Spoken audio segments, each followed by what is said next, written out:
시간이 되었으므로 제가 기도하고 오늘 성경 강좌를 진행하도록 하겠습니다. 하나님 아버지 베풀어 주신 사랑과 은혜와 진리에 감사를 드립니다. 이 풍요로운 하나님의 말씀 잔치에 저희들을 초대해 주시고 3박 4일의 여정을 셋째 날을 건강한 모습으로 맞게 하시니 감사를 드립니다. 말씀을 대할 때 우리 모두에게 보는 눈과 듣는 귀와 깨닫는 마음을 허락하시사 학자같이 알아듣게 하시고 그 깨달은 말씀이 하나님을 만나는 사건이 되게 하시며 그 사건을 통해서 우리가 살아가는 데 있어서 말씀을 바르게 깨달은 대로 실천하고 이웃에게 전하는 사랑의 사도들이 다 되게 도와주시옵소서. 시종을 아버지 하나님께 의탁하오니 마치는 시간까지 무탈하게 건강 지켜주실 줄 믿고 감사드리오며 예수 그리스도의 이름으로 기도하옵나이다. 아멘. 셋째 날입니다. 가장 힘든 날입니다. 3박 4일 중에 그래도 또 이제 하루만 주무시면 내일은 이 포로지에서 해방을 맞으실 수 있습니다. 자, 어제 마지막 시간에 시가서, 지혜문서까지 우리가 살펴봤고요. 오늘 저하고 나눌 시간은 이제 12시까지인데요. 굉장히 본문 내용이 딱딱합니다. 어, 일단 망해야 되고요. 망한 다음에 포로지로 약속한 대로 하나님의 약속대로. 그런데 그 중요한 게 사랑의 약속이죠. 하나님의 사랑의 약속대로 아, 포로지에 끌려가야 됩니다. 그래서 오늘 살펴볼 순서는 역대기상한데요. 원래 이 역대기상하는 한 권의 책입니다. 그래서 이제 우리가 가지고 있는 성경에는 지금 어, 분량이 좀 많은 책들은 상하를 구분을 해놨죠. 대표적인 게 어제 살펴봤던 열왕기. 열왕기도 한 권의 책인데 상하로 분류를 해놓고요. 역대기도 역시 상하로 분류가 되어 있습니다. 자, 역대기가 굉장히 딱딱하고 안 읽혀지는 책이기도 한데 신학적으로는 굉장히 중요한 의미를 가진 책입니다. 그래서 역대기가 또 왜 잘 안 읽혀지느냐 이따 살펴보겠지만 어, 이 신약 성경도 처음에 구약은 좀 까다로우니까 신앙에 이제 초신자들이 입문하셔가지고 제일 먼저 그분들께 읽기를 권하는 게 신약을 권하는데 신약의 마태복음을 탁 펴면은 뭐가 나오죠? 족보가 나오죠. 마찬가지로 어, 뭐 산부인과 일기장이라고 이제 노 목사님은 표현하시던데 산부인과 일기장도 아닌데 사람 이름만 쫙 나열되어 있는 이 족보가 무려 1장부터 9장까지 배치가 되어 있습니다. 그렇다면 신학적으로 이게 무슨 의미를 가지고 있고 이 역대기를 시작하면서 왜 이렇게 되어 있는지 우리가 눈여겨 살펴봐야 할 이유가 있습니다. 자, 한마디로 역대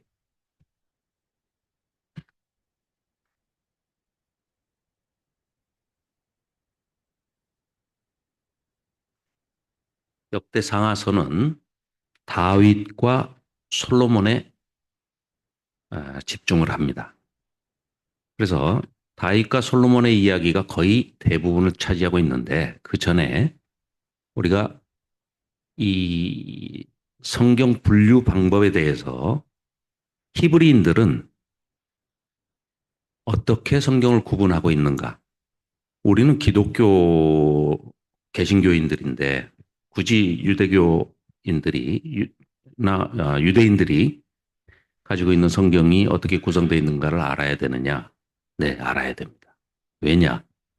가장 중요한 것은 예수님이 오셔서 성경에 이르기를 이라든지 바울이 자주 인용을 하거나 열두 사도가 인용을 해서 말씀을 하고 있을 때 이렇게 구성이 되어 있는 앞에 화면에 보시는 이 구성대로 성경을 인용해서 말씀을 하고 계시기 때문에 우리가 뭐 유대교를 칭송하려고 하는 게 아니라 그들이 그들의 언어로 어떠한 저작 의도와 성령의 감동하심으로 목적을 가지고 이렇게 배치를 했기 때문에 우리가 이걸 살펴봐야 된다. 이렇게 말씀드릴 수 있습니다. 그래서 타나크 많이 들어보셨을 거예요. 그래서 세 가지로 분류를 합니다. 타나크 하면은 보시는 대로 토라, 그 다음에 느비임, 그리고 크투빔 내지는 케투빔 이렇게 하는데 첫 자음만 따가지고 타나크 하죠. 그러면 모세오경은 맨 앞에 배치되어 있는 게 맞습니다.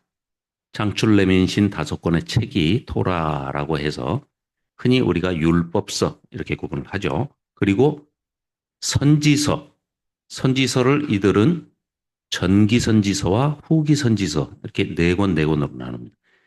이게 지금 24권으로 유대인들의 성경에는 구성이 되어 있지만 우리가 가지고 있는 39권의 구약과 똑같습니다. 내용은 똑같은데 권수만 다르게 분류가 되어 있고 아, 카테고리가 다르다고 할 수 있죠. 카테고리가. 그래서 어, 역사서, 우리는 그냥 역사서라고 그러는 여호수아 사사기, 삼상아 왕상아 이 전기 선지서로 분류되어 있는 이거를 잠시 뒤에 말씀드리겠습니다만 선지자적 관점에서 쓰여진 역사서 내지는 신명기적 역사서다. 이렇게 얘기를 합니다.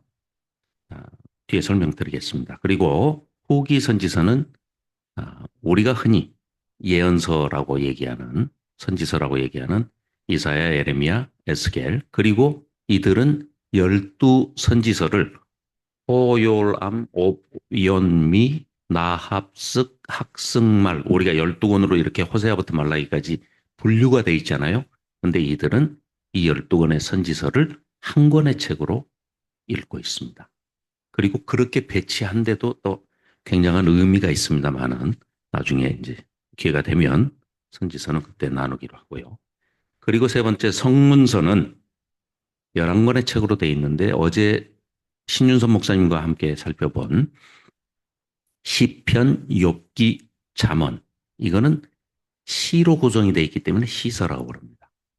그리고 룻기, 에스더, 전도서, 아가, 에레미야, 에가 이 5권의 책을 오축, 5 두루마리다. 그래가지고 오축이라고 그러고요. 이제 오늘 공부할 역사서, 다니엘, 에스라, 느헤미야, 역대기 이 책들을 역대기적 역사서다. 좀 구분이 되죠? 전기선지서로 구분이 되어 있는 여호수아 사사기, 삼상아 왕상아 이 책들을 신명기적 역사서라고 그러고 다니엘, 에스라, 느헤미야. 에스라, 느헤미야가 원래 한 권의 책입니다. 그걸 우리는 지금 구분을 해놨죠. 기독교에서는. 에스라, 느헤미야, 역대기 이 책들을 역대기적 역사서다 이렇게 구분을 합니다. 이걸 조금 이제 염두에 두시고 내용을 이어서 살펴보겠습니다. 성경에서 그러면 역사서는 어떤 책을 역사서라고 그러느냐? 명확하게 이들은 구분을 하고 있습니다. 토라, 창출레민신 5권의 그 책을 가지고 마지막에 신명기, 토라의 다섯 번째 책이 신명기 아닙니까? 신명기는 아시다시피 모세가 모압 평지에서 유언으로 설교를 하는 겁니다. 본문은 레위기고 레위기를 주석으로 해석하면서 모압 평지에서 가나안 땅에 들어갈 그 2세대들에게 너희들은 들어가서 이렇게 살아라. 약속의 땅, 젖과 꿀이 흐르는 하나님께서 주심하고 우리 믿음의 조상인 아브라함에게 약속했던 그 땅에 들어가서 너희들이 살 때에는 신명기대로 살아라 하고 당부를 하면서 주신 말씀이 신명기입니다. 그래서 그 약속의 땅에 들어간 첫 출발이 여호수아, 사사기, 또 룻기도 같은 한 권의 책입니다만은 여호수아, 사사기, 룻기, 삼상아, 왕상아 이 기록들을 어떤 관점에서요? 신명기, 모세가 그들에게 유언으로 당부했던 하나님의 말씀대로 살았는지 살지 않았는지를 지켜보는 관점에서 기록이 된 역사서가 신명기적 역사서다 이렇게 얘기를 할 수 있는데 기간은 시대적 배경은 그 가나안 땅에 들어가서부터 포로 귀환 시대까지를 역사서다 이렇게 얘기를 하고 있습니다. 그래서 신명기적 역사서와 역대기적 역사서로 분류가 되는데 신명기적 역사서는 여호수아, 사사기, 삼상아, 왕상아 이렇게 되고 역대기적 역사서는 역대상하 그리고 에스라, 느헤미야, 에스더. 자, 그러면은 어떤 차이가 있느냐? 그건 이제 앞으로 깊이 있게 살펴보겠습니다. 문학적인 양식은 어떻게 되느냐? 이 역사서는 일어났던 사건을 기록하고 있기 때문에 이야기입니다. 내러티브라고 그러죠. 이야기로 구성이 되어 있습니다. 성경의 약 40% 이상이 다 이야기로 구성이 되어 있습니다. 이야기 내지는 시 이렇게 구성이 되어 있기 때문에 이야기하는 게 굉장히 중요합니다. 역사를 우리도 우리의 역사를 자녀들에게 간략하게 설명을 부모님들이 해줄 때 이야기체로 얘기를 해주면은 듣는 우리 자녀들도 흥미가 있고 우리의 이야기고 우리 조상의 이야기이기 때문에 관심이 더 있고 쉽게 이해가 되는 그런 장점들이 있죠. 자, 그래서 역사가의 관점, 저술 목적, 기록이 분명히 열왕기에서 거의 남북 왕국의 모든 왕들의 기록을 기록하고 있는 역사서가 있는데 왜 굳이 그러면은 역대기를 또 써야 되느냐? 역사가의 기록자의 관점이 퍼스펙티브가 다르다는 겁니다. 그래서 그거를 한번 오늘 여러분들과 함께 살펴보기를 원합니다. 그러면 어떻게 우리가 역사서를 바르게 읽을 수 있는가 했을 때 이거는 역사적인 사실성에 기초한 사건문이기 때문에 있는 그대로 읽어라. 일어났던 일에 대해서 일일이 영적인 그 해석을 과도하게 하다 보면 오해를 불러일으킬 수가 있습니다. 그래서 일단 첫째는 일어났던 사건에 대해서 우리가 이미 열왕기라는 역사서를 통해서 담론직필 그냥 있었던 일들을 팩트를 그대로 그냥 마치 자기 역사가의 감정을 거기다 개입시키지 않고 신문에 뉴스 기사를 쓰듯이 쓰는 그런 직필로 쓴 열왕기서를 봤죠. 그리고 이 역대기는 하나님 중심적으로 기록이 되어 있는 책이기 때문에 하나님 중심으로 읽어야 한다. 그리고 신명기적 역사서는 신명기 신학이 아까 말씀드린 대로 모세가 당부했던 그 말대로 살았는지 안 살았는지를 여호수아, 사사기, 삼상하, 왕상하에는 그렇게 기록이 돼 있으니까 그거는 신명기적 신학에서 신명기대로 살았느냐 살지 않았느냐 이걸 보는 것이고 역대기적 역사서는 배경과 1차 독자 타겟 오디언스가 완전히 다릅니다. 열왕기와는. 그렇기 때문에 회복의 관점에서 특히 하나 더 첨가한다면 성전의 관점에서 읽어야 하는 책입니다. 열왕기, 에스라, 느헤미야는 선지서와 함께 읽으라. 이 얘기는 선뜻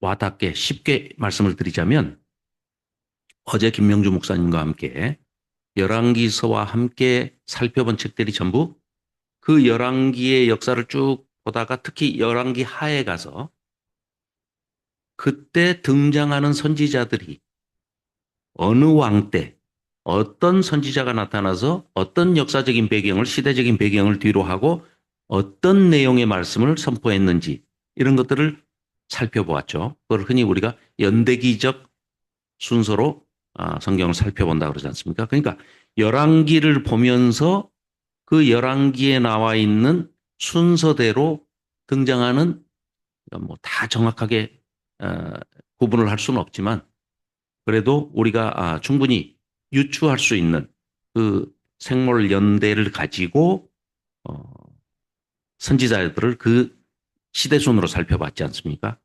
놀랍게도 열왕기서에서는 그렇게 잘 되는데 이 에스라 느헤미야서를 읽을 때도 마치 열왕기를 읽듯이 에스라 느헤미야가 원래 이들 유대인들에게는 한 권의 책이었다는 것을 감안하고 그 시대적인 배경이 100년 이상입니다.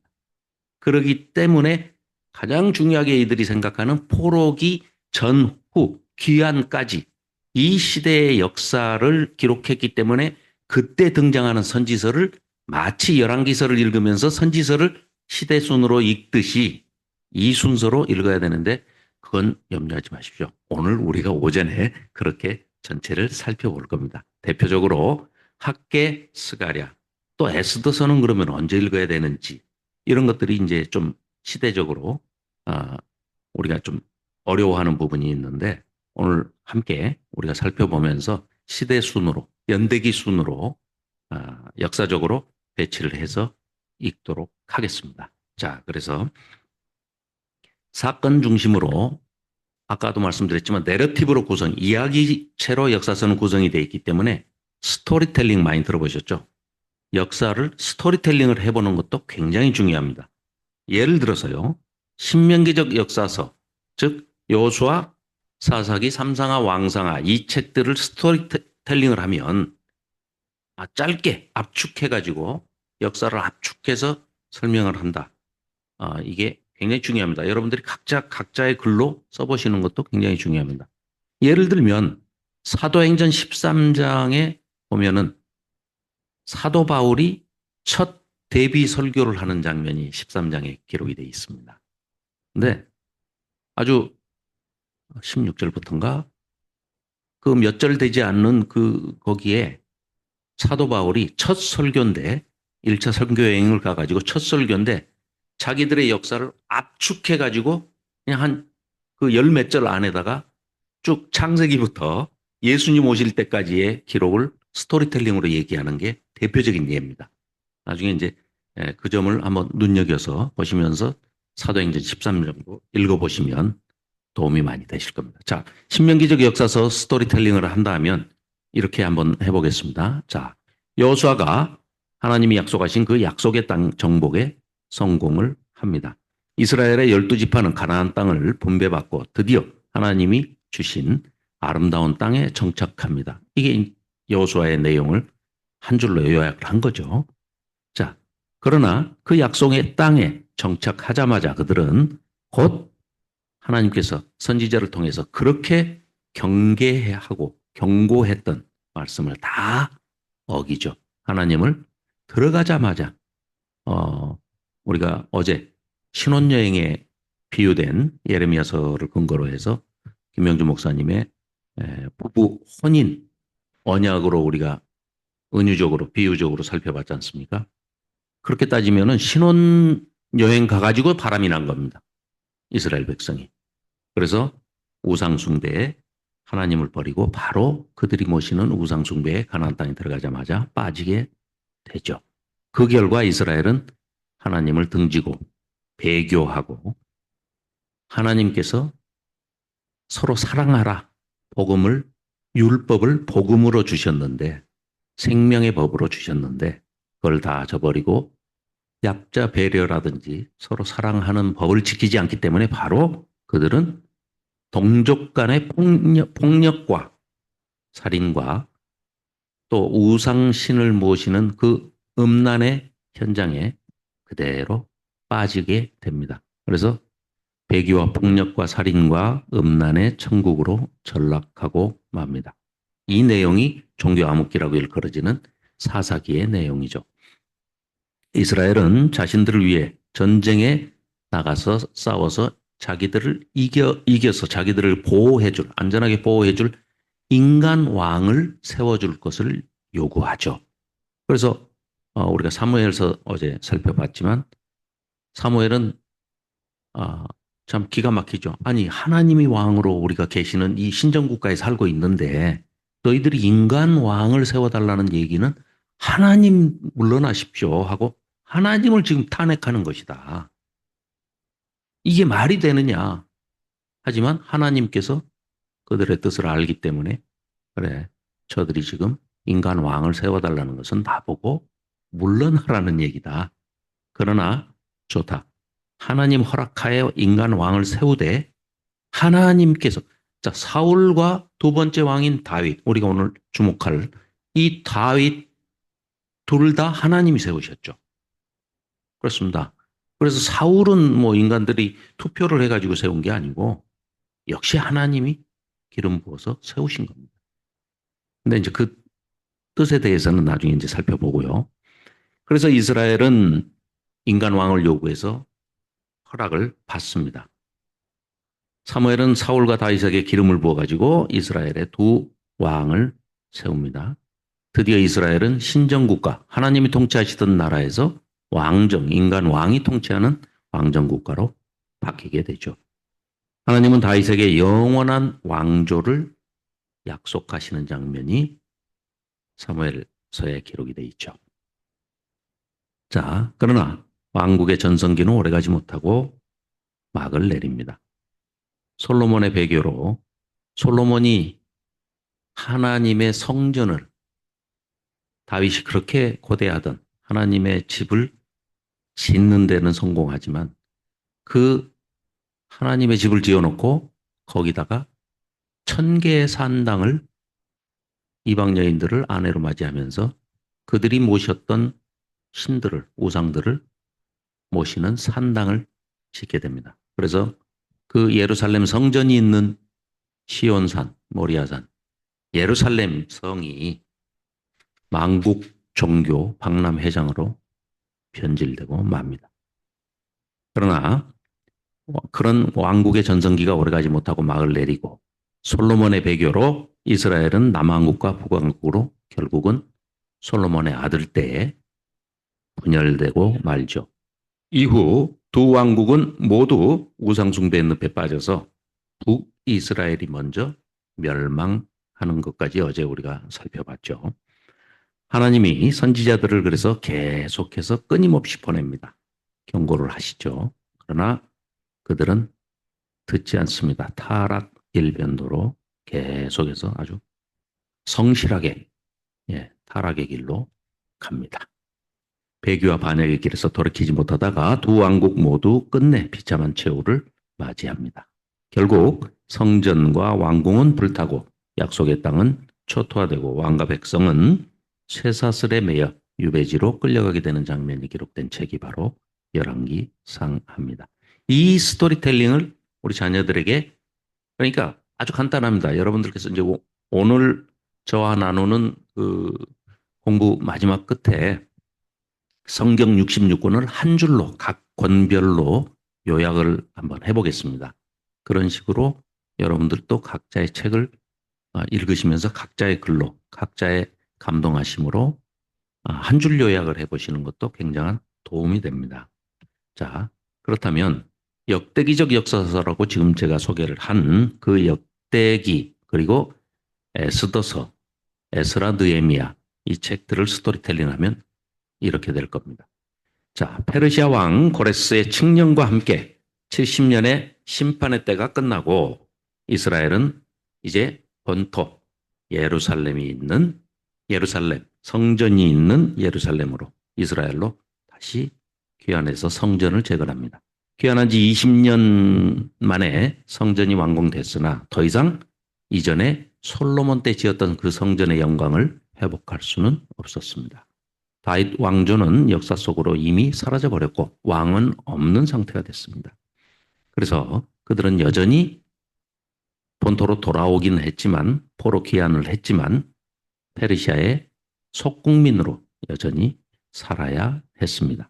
흔들리고 있는 그런 귀한 공동체에게 새로운 정체성을 확립해주기 위해서 이 역대기가 기록이 되고 있습니다. 그런 점에서 열왕기와의 그 기록하는 관점과 역사가의 관점과 역대기의 관점은 전혀 다릅니다. 본토로 귀환하지 않고 페르시아에 남아있던 유대 공동체 안에 멸절당할 절체절명의 위기가 발생합니다. 우리가 너무나 잘 알고 있는 에스더서를 얘기하죠. 하나님은 유대인의 씨를 말리려는 그 무서운 음모로부터 그들을 전화위복의 그 아주 드라마틱한 극적인 그런 구원 사역을 하셔서 이들을 구원하시죠. 그 내용이 에스더서입니다. 성전이 재건된 지 60년 후에 제사장 에스라가 2차 귀환자의 대표로 페르시아에서 예루살렘으로 귀환을 합니다. 그의 뒤를 이어서 3차 귀환자의 대표로 총독 느헤미야가 또 이어서 귀국을 하죠. 구약 역사의 끝에서 이 두 개혁가는 예루살렘에서 성행하고 있던 이방 여인들과의 통혼, 잡혼, 이 풍속을 과감하게 끊어내는 사회개혁을 하죠. 그래서 율법과 성전을 중심으로 하나님 백성의 회복운동을 일으킨다 하는 내용이 에스라 느헤미야서의 주된 내용입니다. 자, 이렇게 스토리텔링을 한번 해보면서 오늘은 제가 말이 좀 느리고 말이 많은 사람이기 때문에 시간을 절약하는 차원에서 성경 본문을 많이 찾아서 이렇게 읽다 보면 시간이 많이 걸리기 때문에 제가 앞에 화면에 필요한 성경들은 많이 띄어놨습니다. 그래서 그냥 편안하게 들으시면 됩니다. 졸리시면은 주무셔도 네, 괜찮습니다. 자, 역대기는 다윗 왕조와 솔로몬의 성전 이야기를 중심으로 강조가 됩니다. 그 분량을 보면은요, 절반 이상이 다윗과 솔로몬의 얘기입니다. 그리고 역대기 그러면은 말은 제목은 역대 왕들의 기록인데 북이스라엘은 전혀 언급하지 않습니다. 그 언급하지 않는 이유도 우리가 살펴보겠습니다. 자, 그래서 그럼 어디에다가 포인트를 두느냐? 주로 다윗과 솔로몬 얘기만 막 주구장창 이 큰 분량에다가 다 배치를 해놨느냐? 왜? 그래서 반드시 기억하셔야 할 게 역대기는 성전과 성전 예배에 집중을 하고 있습니다. 그래서 그것을 통해서 너희들의 정체성을 찾아가고 다윗 왕조의 정통성 회복의 근거를 그 다윗이 했던 것이 솔로몬을 통해서 하드웨어, 성전만 지은 게 아니고 성전 예배를 위해서 찬양대, 심지어는 다윗의 악기라고 불리는 그런 찬양 예배를 찬송하고 찬미할 수 있는 하나님을 칭송하는 시편, 그러니까 쉽게 얘기하면 찬송가 가사죠. 가사를 지은 사람이 우리가 어제 시편 살펴봤지만 150편의 시편으로 편집을 해놨는데 절반 이상이 뭐 다윗의 시입니다. 그렇기 때문에 그 다윗과 솔로몬을 통해서 성전과 성전 예배가 너희들의 정통성을 찾아가는 근거가 된다라는 걸 강조하기 위해서 기록된 책이 역대기이기 때문에 역대기는 거기에 중점을 두고 있다. 즉 성전과 회복의 역사다. 이렇게 보시면 되겠습니다. 지금 이제 돌아온 대상들이 포로 귀환자들이 사실은 대부분이 다 포로지에서 태어난 사람들입니다. 2세대들입니다. 70년에 에레미야서에 이제 약속이 되어 있는 게 70년이잖아요. 정해진 때가 70년인데 70년 만에 귀환한 사람들도 있겠죠. 1차 포로가 BC 605년, 주전 605년에 다니엘이 잡혀갈 때가 1차 포로입니다. 그로부터 따진다면 535년이 정확하게 70년이 되는 시점입니다. 그러면 성전은 남유다가 멸망한 해는 주전 586년이죠. 그러니까 586년에 성전은 불타서 없어졌죠. 바벨론에게 성전이 회파되고 무너져 버렸단 말입니다. 그러면 성전의 입장에서는 성전이 586년에서 70년이면 언제예요? 516년이죠. 이 516년에서 주전 515년 어간에 성전은 또 다시 중건이 됩니다. 그러니까 정확하게 하나님이 더 소중히 여기시는 인프라, 하나님이 소중하게 여기시는 것은 사람이에요. 사람.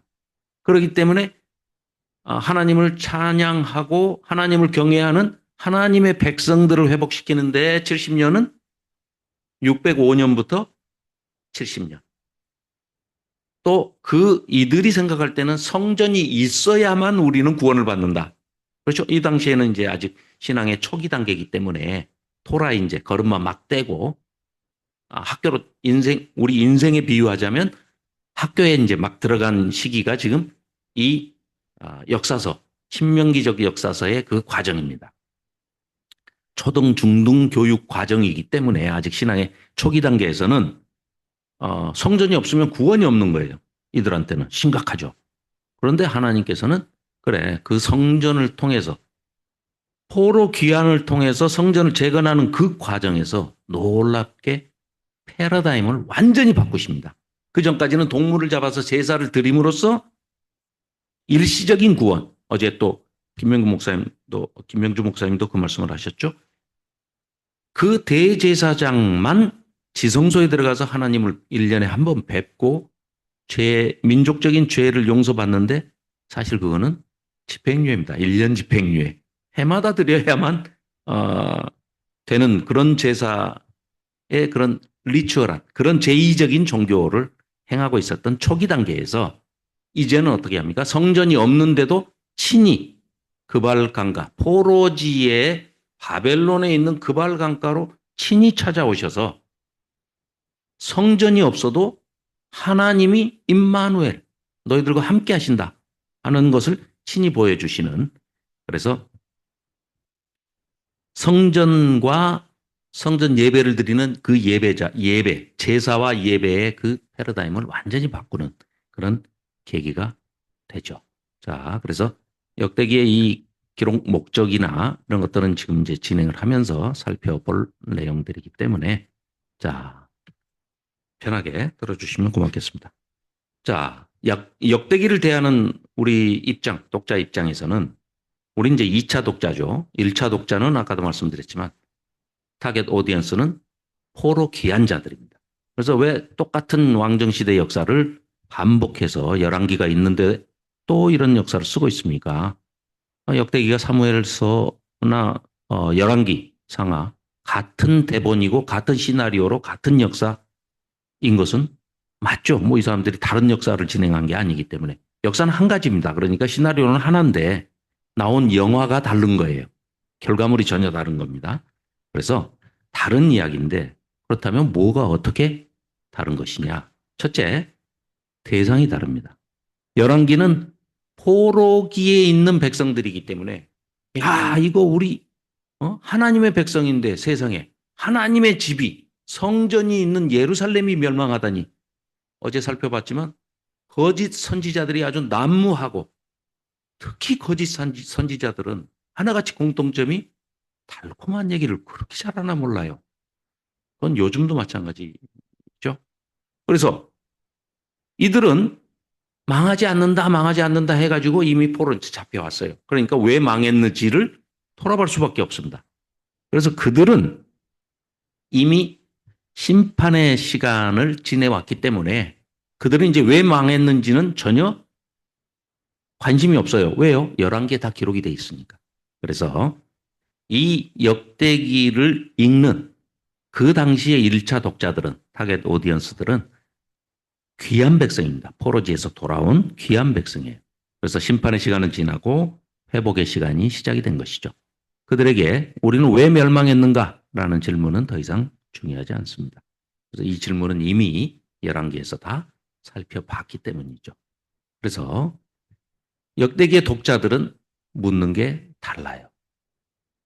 네, 우리가 왜 망했습니까? 하나님의 집이 있는 예루살렘에서 어떻게 하나님이 우리를 포로 되게 만들 수가 있으십니까? 했던 이거에서 완전히 바뀐 질문을 하고 있습니다. 지금은 그 질문을 넘어서 아이덴티티를, 정체성을 묻는 우리는 과연 누구입니까? 태어나 보니 우리는 포로지에서 페르시아, 그것도 지금 돌아온 것은 바벨론 제국 시대에 끌려갔는데 거기서 바벨론 제국 시대에 태어났는데 눈 떠보니까 태어나 보니까 이성을 갖게 되니까 자기 신분은 정체성은 포로예요. 그리고 거기는 자기네 땅도 아니라고 그래요. 이런 정체성의 혼란을 겪고 있는 이들이 또 심지어는 페르시아로 또 그 나라가 제국이 넘어가 버리고 주인이 바뀌어요. 그래서 페르시아 제국에서 또 태어난 사람들도 신생아들도 있었겠죠. 심지어는 그들은 그러면 우리가 귀환해서 돌아가서 무엇을 해야 하며 나는 누구, 여기는 어디 이런 정체성의 혼란에 빠진 거죠. 그래서 우리는 누구인가 이걸 묻고 있다 이렇게 볼 수가 있죠. 그래서 그들은 부푼 희망을 품고 예루살렘으로 돌아와서 성전을 재건하라. 이 얘기는 물론 이스라엘 백성들도 갖는 사명감일 수도 있겠지만 놀랍게도 고레스라는 바벨론을 멸망시킨 페르시아 제국의 고레스라는 왕을 통해서 칙령을 조서를 반포하게 해서 너희들은 돌아가서 너희 하나님 아버지의 집을 다시 재건해라 라는 게 아예 칙령에 못이 박혀 있습니다. 그래서 이들은 꿈을 안고 예루살렘으로 돌아와서 성전 재건을 하게 되죠. 그런데 나이가 많은 연세가 많은 어르신들은 그 전에 솔로몬 그러니까 포로 잡혀가기 전에 1차 포로는 아까도 말씀드렸지만 605년이에요. BC. 그런데 2차, 3차 포로가 597년과 586년. 586년에 잡혀갔다가 538년에 돌아오신 분들은 뭐 한 4, 50년 어간이기 때문에 솔로몬의 성전의 영광을 봤던 분들이 어르신들이 많이 있죠. 그런데 이분들이 와서 보니까 완전히 회파된 이 성전을 보고 다시 재건을 해봐야 그때 하나님이 다윗과 솔로몬을 통해서 지으셨던 그런 하나님의 영광은 찾아볼 수가 없는 거예요. 이미 멸망사 속으로 그 역사 속으로 이미 사라져 버렸고 여전히 자기들의 신분은 아무리 희망을 가지고 소망을 안고 왔지만 페르시아에 속한 속국민이죠. 식민지 백성이라는 거죠. 그래서 초라한 속국민의 신분으로 막막한 생기와 싸우면서 와서 보니 뭐가 있겠습니까? 그리고 이미 망한 나라에 다시 돌아와서 문서를 가지고 돌아와 봤자 거기 뿌리를 내리고 살고 있는 식민이라는 거 우리도 아주 우리 역사에 뼈아프게 35년간의 그 역사가 있지 않습니까? 일본의 식민지로 살았는데 그때는 이스라엘과는 전혀 이 지금 우리가 읽고 있는 이 역사와는 또 배경이 다르죠. 왜냐하면 우리는 땅도 그대로 여기 있었어요. 국민도 그대로 우리 여기 있었어요. 물론 일본 놈이야. 일본 사람, 왜 일본은 그런가 몰라. 일본이나 미국은 꼭 뒤에 놈자가 나와요. 근데 저만 그런 게 아니라 외국인 기자가 한국 사람들 참 특이한 사람이라고 그래요. 자기들보다 크고 힘 있는 나라는 전부 놈을 붙인대요. 미국 놈, 중국 놈, 소련 놈, 일본 놈. 그리고 자기들보다 힘이 약한 사람들은 사람이라고 한대. 인도네시아 사람, 방글라데시 사람 이렇게 이런 식으로 세면은 제가 정신 차리고 회개하고 그래서 이들이 식민이라는 것은 우리 식목일에 나무 심으니까 심을 식자에다가 나무 목자를 쓰지 않습니까? 식민은 말 그대로 사람 민자를 써서 백성 민자를 써서 사람을 갖다가 심는 거예요. 그러니까 이제 일본 놈들을 데려다가 우리 땅에 심어서 우리는 주권만 뺏겼을 뿐이지 사실은 우리 땅에서 우리 백성들과 함께 그대로 살았던 겁니다. 그래도 이를 부득부득 갈고 뭐 무슨 스포츠를 하든지 일본하고만 하면 그건 무조건 이겨야 되죠. 가위바위보를 해도 이겨야 됩니다. 예, 그런 입장인데 자꾸 새네. 자, 이런 사람들이 왔을 때 여기는 완전히 다른 식민 정책을 아예 해버렸어요. 그래가지고 타지에 살고 있는 사람들을 데려다가 이스라엘에다가 아예 그냥 남유다 북이스라엘에다가 식민 사람을 완전히 다 심어서 살게 하고 여기 살고 있는 이스라엘 백성들은 우리 어제 김명주 목사님하고 살펴봤지 않습니까? 다른 곳으로 푹 떠다가 다른 곳에 다 심어버렸어요. 흩뿌려 버렸습니다. 그게 디아스포라가 된 겁니다. 디아스포라. 다이아 플러스 스프레이 말입니다. 우리 스프레이 쓰죠. 슉 뿌리는 거. 분산돼 버렸다는 얘기죠. 그래서 디아스포라 시켜버린 겁니다. 이들이. 바벨론 제국이 와가지고. 아수르도 마찬가지고요. 그래서 다시 돌아와 보니 자기 조상들의 집이고 땅이고 밭이고 논이고 뭐 다 다른 식민들이 와가지고 이미 자기들이 주인 행세를 하고 있는 거죠. 그러니까 생계 자체가 막막해져 버린 겁니다. 그래서 막막한 생기와 싸우면서 힘들게 살아야 했습니다. 그들은 이런 혼돈 가운데서 흔들리면서 이렇게 묻고 있습니다. 하나님, 우리가 하나님 백성 맞습니까? 도대체 우리는 누굽니까? 우리 자기들의 뿌리를 지금 정체성이 심각하게 흔들리고 있는 겁니다. 아니, 자기 땅에 왔는데 자기 땅이라고 그래서 태어나기는 페르시아에서 바벨론에서 태어났는데 돌아와 보니 다른 사람이 주인이라고 그러고 우리는 도대체 제가 캐나다에서 2002년도부터 우리 가족들이 살았는데요. 꼭 그런 식입니다. 캐네디언도 아니고 한국에 오면은 한국 사람도 아닌 것 같아요. 너는 니네 나라로 갈 사람. 어디를 가든지. 그러니까 정체성의 혼란을 굉장히 겪는 게 거기 1.5세 내지는 2세들입니다. 교민사회에서는. 그래서 심각한 정체성의 혼란을 겪게 되죠. 그렇다고 해서 영어를 네이티브처럼 그렇게 쓰는 것도 아니고 한국말을 쓰는데 한국 사람 취급도 못 받고 미국 사람이나 캐나다 사람 취급도 못 받고 이런 정체성의 혼란 조금 저는 이해가 갑니다. 그래서 이들이 겪었던 그런 정체성의 혼란 도대체 우리는 누굽니까? 하는 그런 혼란을 겪고 있으면서 특히 다윗에게 하셨던 다윗 언약 3대 언약이 있죠. 아브라함 언약이 있죠. 창세기 12장에 하나님께서 약속하신 그 언약 아브라함 언약을 시조로 해서 아브라함에게 수많은 하늘의 별과 같은 많은 자손을 너에게 주겠다. 즉 민족을 이루시겠다. 국가의 3요소 땅이 있어야 되겠죠. 아 그래 땅도 줄게. 약속의 땅. 그게 가나안 땅이죠. 약속의 땅도 주신다고 약속을 하시고 백성도 민족으로 만들어 주시겠다고 약속을 하시죠. 그리고 주권이 필요하죠. 땅과 백성과 주권이 필요한데 주권은 당연히 하나님이 통치하시니까 내가 너와 함께 하겠다 하셨습니까? 하나님 나라를 아브라함과 이루시겠다 약속을 해준 게 아브라함 언약 아닙니까? 그 아브라함 언약을 기초로 하기 때문에 우리가 아브라함의 후손이다. 믿음의 조상이다. 이렇게 얘기하는 거죠.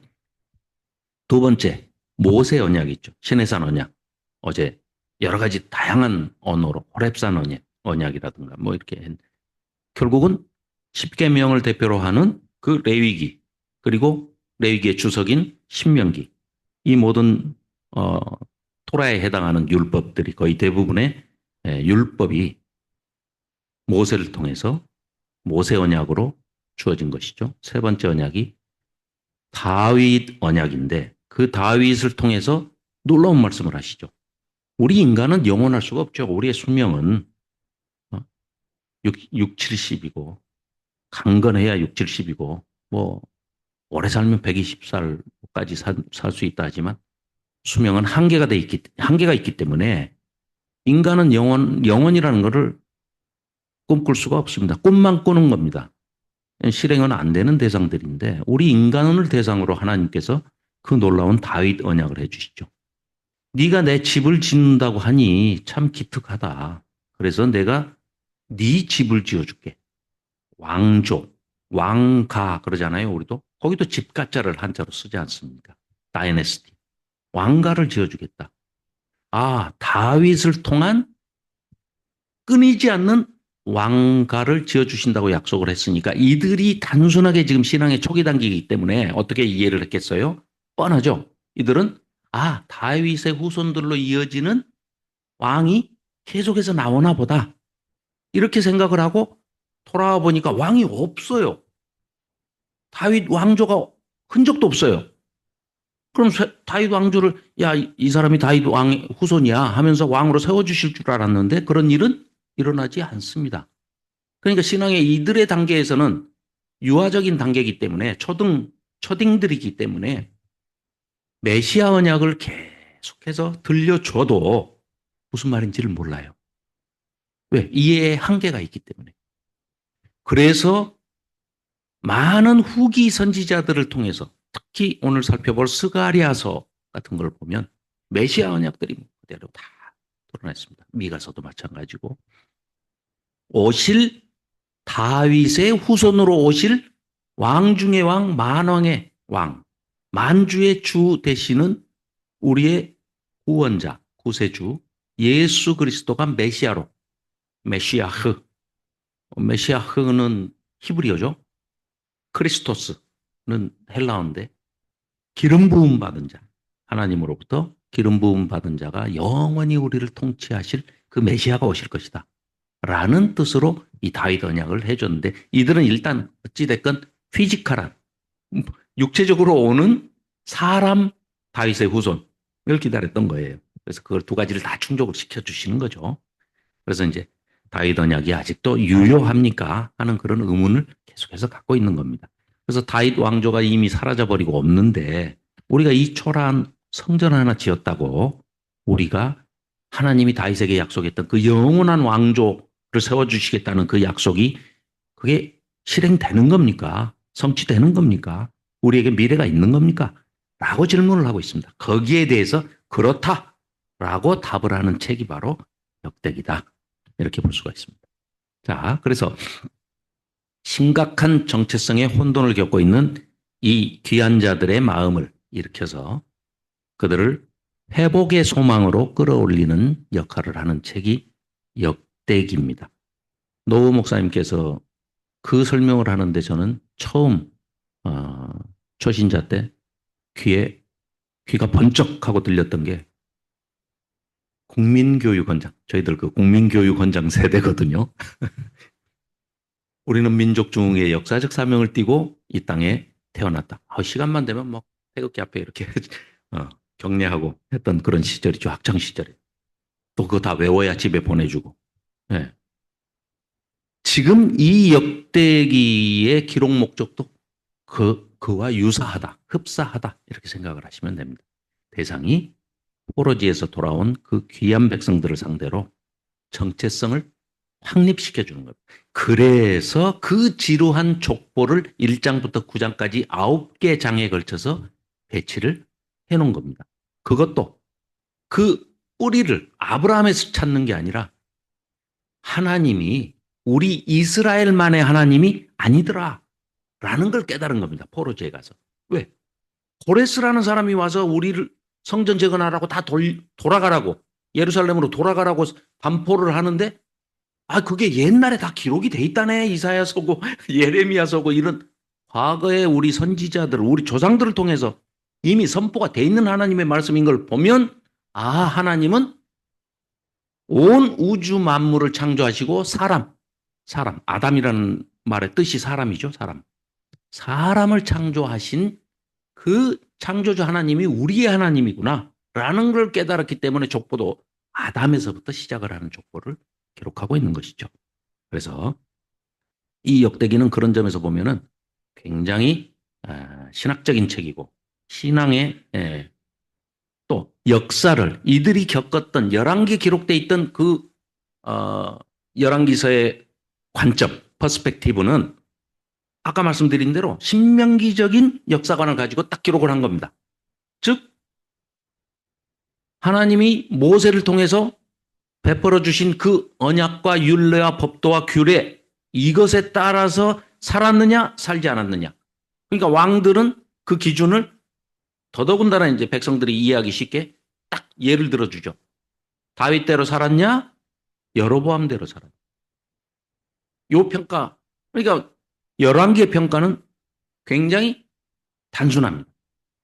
그러나 이 역대기의 역사가가 이 역사를 재해석하고 역사를 평가하는 기준은 굉장히 신학적입니다. 성전과 성전 예배에 즉 쉽게 얘기하면 하드웨어보다는 소프트웨어 쪽에 더 관심을 가지고 그 정체성을 회복시켜가는 그런 책이다. 이렇게 알 수 있습니다. 그래서 역대기는 성경에서 가장 방대한 기간의 역사를 다루고 있죠. 무려 아담부터 시작해서 고레스 칙령이 반포된 주전 538년까지의 기록을 다루고 있습니다. 자, 우리 역대하, 뭐 성경은 이제 안 찾아보기로 했지만, 역대기 하, 맨 끝에 벌써 다 했습니다. 맨 끝에 한번 보실까요? 역대하 36장, 맨 마지막이죠. 자, 역대하 36장 22절, 23절 같이 읽어보겠습니다. 709쪽입니다. 시작. 바사의 고레스 왕 원년에 여호와께서 예레미야의 입으로 하신 말씀을 이루시려고 여호와께서 바사의 고레스 왕의 마음을 감동시키심에 그가 온 나라에 공포도 하고 조소도 내려 이르되 바사 왕 고레스가 이같이 말하노니 하늘의 신 여호와께서 세상 만국을 내게 주셨고 나에게 명령하여 유다 예루살렘의 성전을 건축하라 하셨나니 너희 중에 너희 백성 그의 백성된 자는 다 올라갈지어다. 너희 하나님 여호와께서 함께 하시기를 원하노라 하였더라. 하고 역대기가 끝이 납니다. 역대하 36장이. 자, 그러면 우리가 가지고 있는 우리 성경의 한 장을 넘기면 에스라서가 나오죠. 그 에스라서 1장 1절, 2절을 잠깐 눈으로만 보시면 바사왕 고레스 원년에 하면서 똑같이 고레스 칙령을 그대로 인용을 하고 있습니다. 쉽게 얘기하면 역대기의 끝과 에스라 느헤미야의 마지막, 그러니까 역대기 마지막 구절과 에스라의 첫 구절이 똑같은 고레스 칙령으로 이렇게 연결이 돼 있지 않습니까? 그래서 아하, 그러면은 에스라서의 첫 대목이 이렇게 나오니까 에스라가 이 책의 저자일 것이다. 이렇게 보고 유대인들도 에스라 느헤미야를 한 권의 책으로 이렇게 둘로 우리처럼 가르지 않고 한 권의 책으로 해서 저자도 에스라일 것이다. 이렇게 추정을 하지만 최근에는 이제 많은 학자들이 에스라가 저자가 아닐 것이라는 쪽에 또 그럴 수밖에 없는 게 왜냐하면 어제도 우리 잠깐 살펴봤지만 이사야서 볼 때 150년의 시간을 아우르고 있잖아요.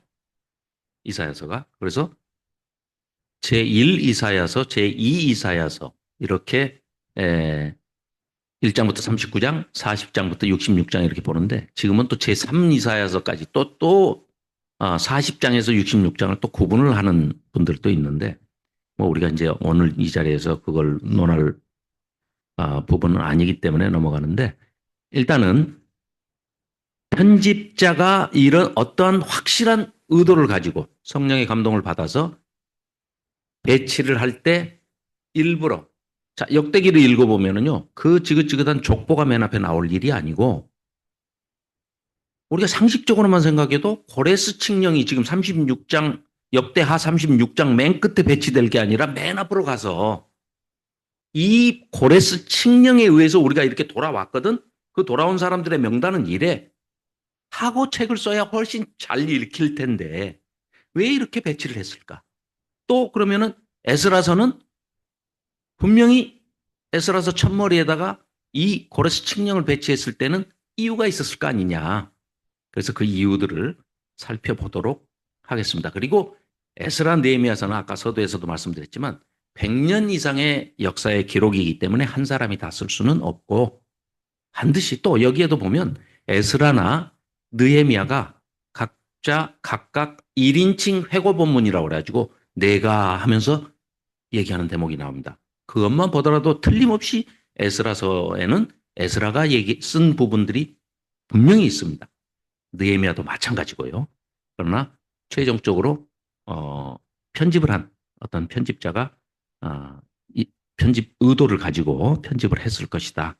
그분도 물론 하나님의 성령의 감동을 받아서 그렇게 편집을 했을 걸로 보여지죠.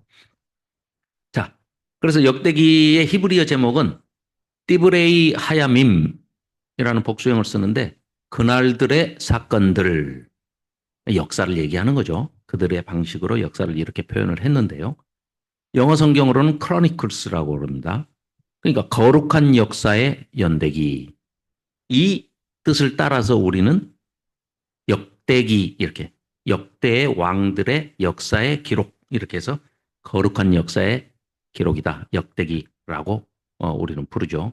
그런데 70인역은 그러니까 히브리어를 헬라어로 번역을 해놓은 그 70인역은 놀랍게도 빠뜨린 것들을 열왕기서를 읽어보니까 거기에 역사가 다 기록되는데 거기서 빠진 거 좀 이렇게 챙겨서 보충한 부록 같은 책인가 보다. 이렇게 폄하를 했어요. 그래가지고 그런 뜻으로 파랄레이포메논이라는 헬라어를 써서 빠진 거 챙겨놓은 책이야 이렇게 하는데 이거는 70인역의 저자들이 착각을 해도 아주 심각한 착각을 한 겁니다. 결코 그런 책이 아닙니다.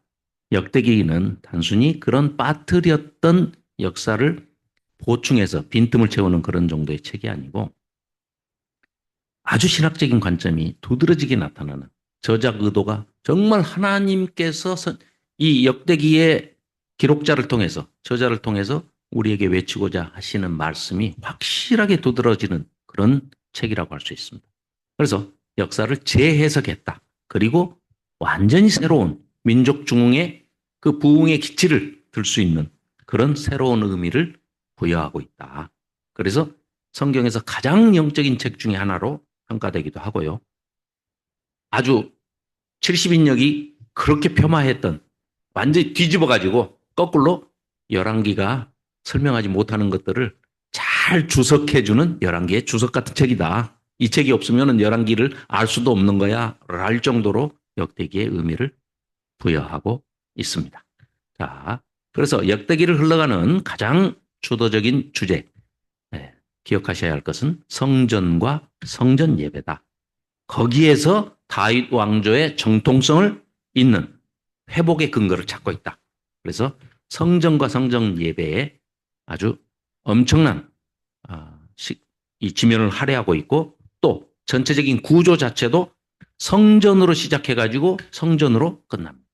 자, 우리가 뭐 얼핏 딱 보면은 통일왕국에서 사울을 초대왕으로 세우고 그다음에 사울은 외모부터 시작해가지고 하나님이 세우시긴 세웠지만 굉장히 의도적으로 우리가 읽을 수가 있지 않습니까?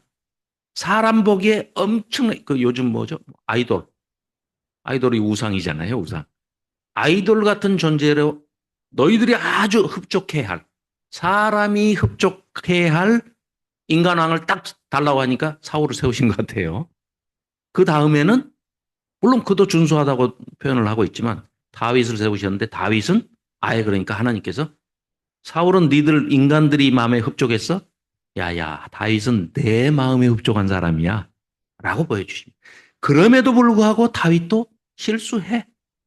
그러나 이 다윗이 한 것은 이 역대기에서 강조하는 것은 다윗은 성전 하드웨어만 짓는 게 아니고 성전 예배 하나님을 정말로 찬송하고 찬미하고 찬양하고 경외하는 삶이 어떤 것인가를 보여주는 그런 것들을 찬양하는 예배하는 그런 성전 예배 소프트웨어까지를 이렇게 챙겼던 거고 하나님은 겉모습이 아니라 그런 형식적인 게 아니라 제의적인 게 아니라 비추얼한 게 아니라 실제로 알맹이가 네 삶이 네 마음이 네 사랑이 내 사랑에 잇닿아 있는 통하는 그런 사람을 원하신다는 것을 다윗을 통해서 보여주시는 것 같습니다. 그러나 솔로몬 때 그 솔로몬이 그 모든 영광을 다 충족시켜서 하나님께서 세워주셨지만 그는 결국 타락 일변도로 가서 결국은 분열왕국으로 갈라지게 되죠. 북이스라엘과 남유다로. 그래서 이 구조를 보면 역대기 상 1장부터 9장까지는 아까 말씀드린 대로 족보가 이제 정체성을 환기시키기 위해서 족보가 아담서부터 시작되는 족보가 나오는데 성전을 재건하러 올라가는 이 귀한 자들의 명단을 다 나열해서 쓰고 있습니다. 그리고 바로 이어서 역대상 11장부터는 쭉 역대상 끝나고 역대하 9장까지도 다윗과 솔로몬 이야기로 온통 역대기는 채워져 있습니다. 그리고 이제 10장부터 28장까지가 분열 왕들을 소개를 하고 있는데 북이스라엘은 아예 관심 바뀝니다. 남유다에서만 정통성을 찾고 있는 거예요. 왜요? 성전이 거기 있고 성전 예배가 남유다에서 예루살렘에서 하나님의 집 벳엘이 있는 단이나 베델에 있는 하나님은 하나님이 아니죠. 왜? 그건 그냥 금송아지 덩어리일 뿐이지. 금은 어? 동철, 목, 석으로 만든 인간이 만든 그것은 하나님을 대변할 수가 없는 것이죠. 자, 그래서 그 분열왕국도 왕들을 소개하는데 성전과 성전 예배와 개혁에 관계되는 왕들만 소개를 하고 있습니다. 특히 이제 이따 좀 살펴보겠지만 어제도 김명주 목사님하고 열왕기를 살펴보면서 선지서를 살펴보면서 히스기야 얘기 잠깐 했지 않습니까? 역대기에서는요. 히스기야 얘기가 열왕기에서는 한 절이었던 거를 무려 84절로 확대해가지고 히스기야를 엄청난 개혁에 오히려 요시야보다 더 강조를 합니다. 이따 살펴보겠습니다. 그래서 맨 마지막을 방금 읽었듯이 고레스 칙령으로 역대하를 36장에 배치를 해가지고 순환 구조 아닙니까? 이게 앞뒤가 도치가 돼 있어요. 그러니까 고레스 칙령으로 시작해가지고 그 명단이 맨 뒤에 나와야 할 텐데 딱 문학적인 기법으로 이걸 딱 역배치해가지고 먼저 명단을 딱 소개하고 궁금증을 유발시킨 다음에 아담서부터 족보를 쫙 끌고 내려오고 정체성을 그 정통성을 어디에서 회복을 하느냐? 다윗과 솔로몬이 지었던 성전과 성전 예배 또 너희들의 삶, 예배자의 삶 이것들을 끌어내 가지고 맨 마지막에 이런 고레스 칙령에 의해서 너희들이 왔지 그 고레스 칙령이 누구에 의해서 만들어졌다고? 하나님의 칙령이야 이거는. 그러니까 사람만 빌려서 썼을 뿐이지 하나님께서 목자라고 표현 어제 했지 않습니까? 고레스를.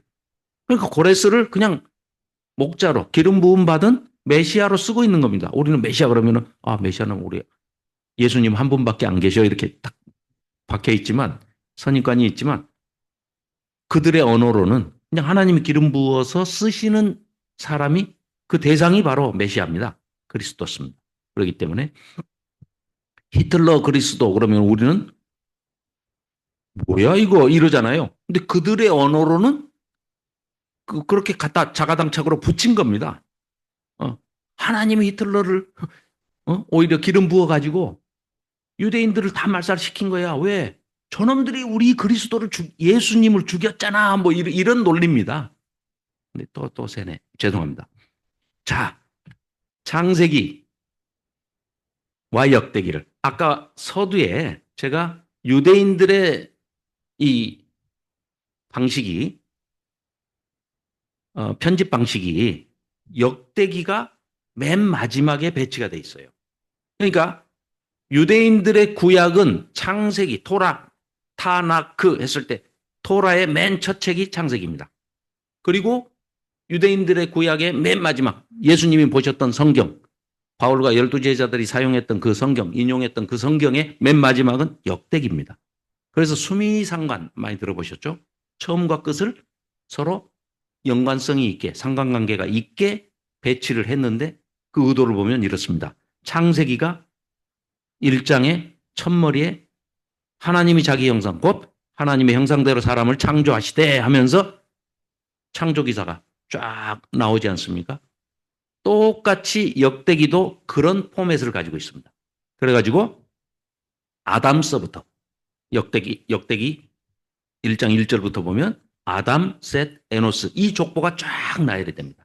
그리고 창세기 맨 마지막 뒷뚜껑을 딱 덮는 50장의 이야기는 요셉이 죽기 전에 유언으로 자기 동족들에게 자기 해골이라고 번역돼서 이제 기억이 남는 이 유언을 남기죠. 이게 뭐냐?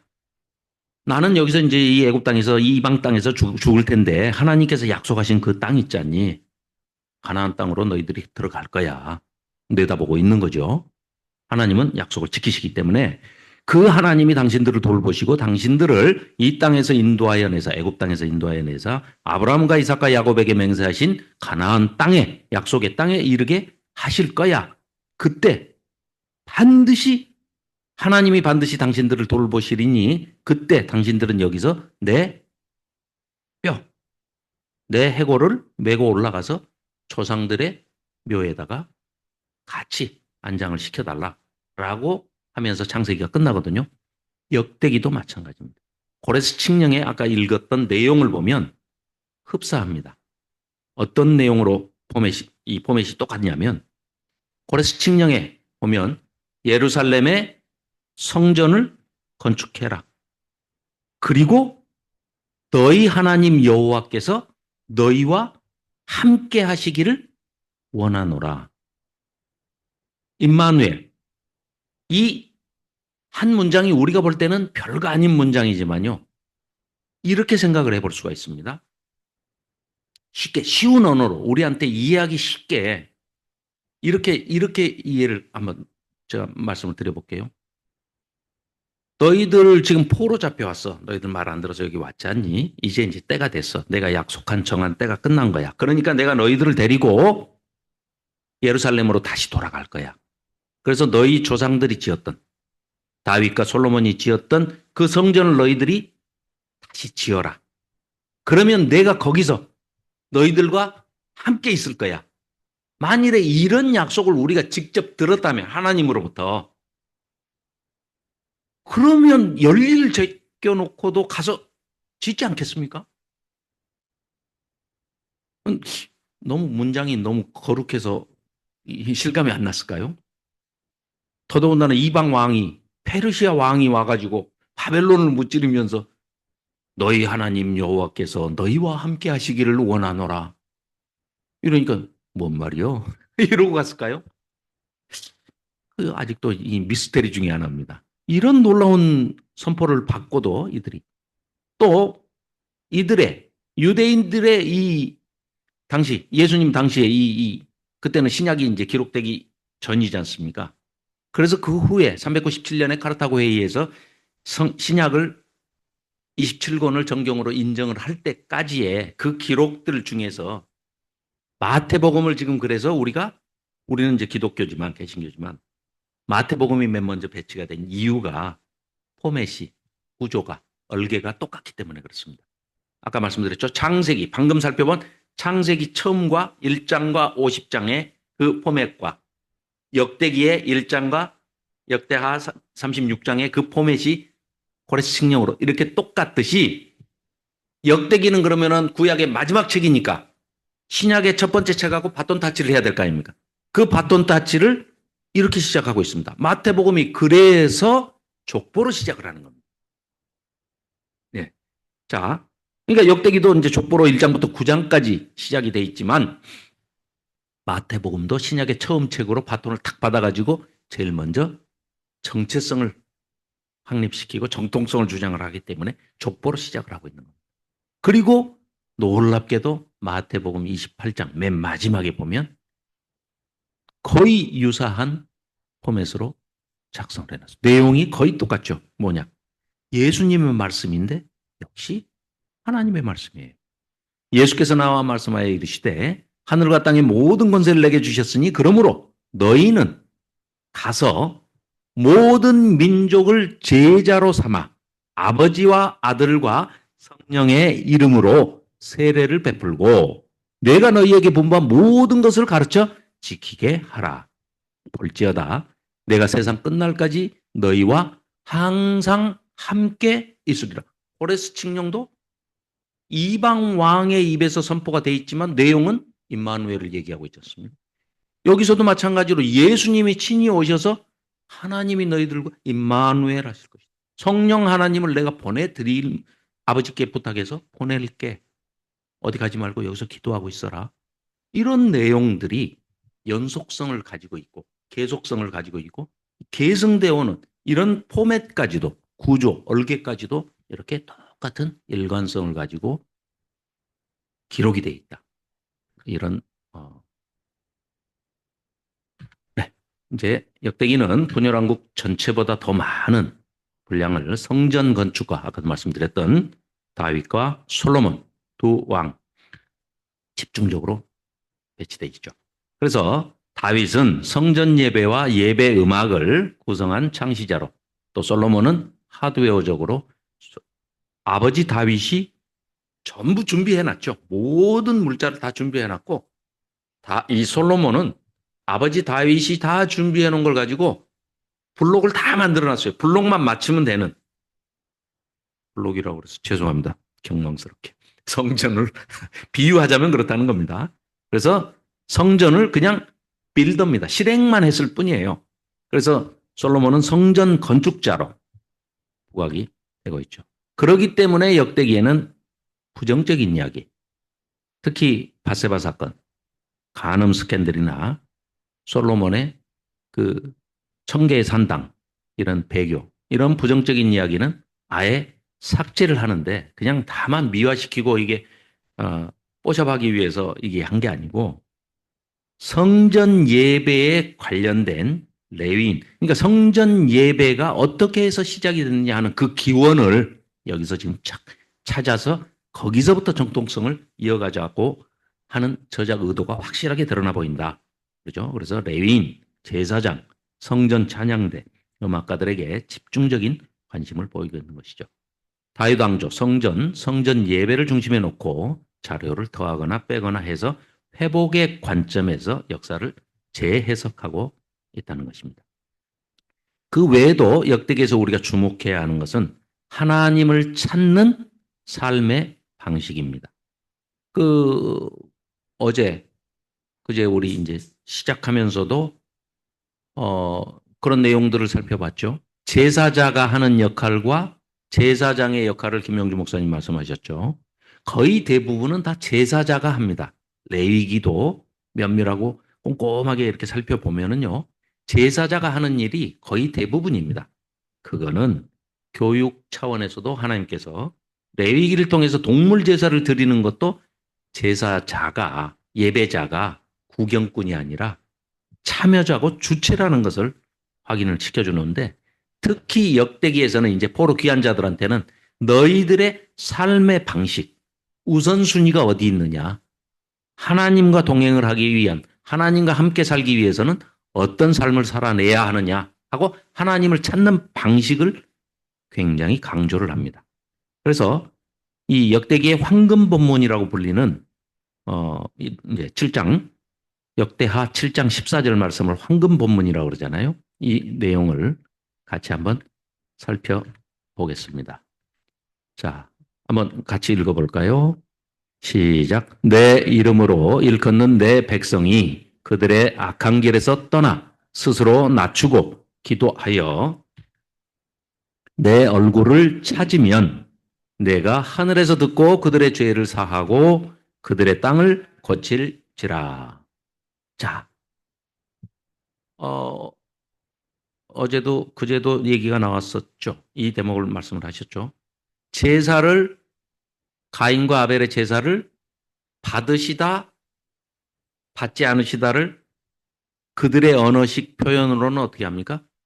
받지 않는 것은 외면하다. 얼굴을 돌리시다 그 말이에요.